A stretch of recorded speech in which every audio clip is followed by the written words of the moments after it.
अस्सलामुअलैकुम नाज़रीन, JN news HD के साथ मैं हूं नाइला भट्टी। नजर डालते हैं आज की अहम खबरों पर। असिस्टेंट कमिश्नर सादिकाबाद मोहम्मद सलीम आसी ये है अवाम का हीरो और अवाम की खिदमत के लिए न रात देखता है न दिन, बस इनका मिशन है अवाम को सहूलियात देना। गुड वर्क मोहम्मद सलीम आसी, अवाम को आप पर फ़ख्र है। असिस्टेंट कमिश्नर सादिकाबाद मोहम्मद सलीम आसी तहसील हेडक्वार्टर हॉस्पिटल सादिकाबाद के सरप्राइज विजिट के बाद इन्हें इत्तला मिली कि तहसील हेडक्वार्टर हॉस्पिटल में इनके विजिट के बाद डॉक्टर्स और पैरामेडिकल स्टाफ सो गए और प्राइवेट लोग पर्चियाँ दे रहे थे।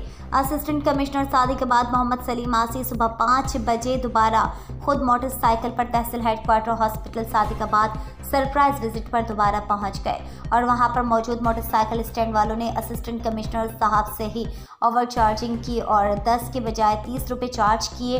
असिस्टेंट कमिश्नर सादिकाबाद मोहम्मद सलीम आसी ने फौरी एक्शन लिया और MS को अहकामात जारी किए कि ठेकेदार को फौरी गिरफ्तार करवाकर मोटरसाइकिल स्टैंड का ठेका कैंसिल करवा दिया जाए और डॉक्टर्स और पैरामेडिकल स्टाफ सो गया और किस्सा प्राइवेट लोग पर्चियाँ दे रहे थे।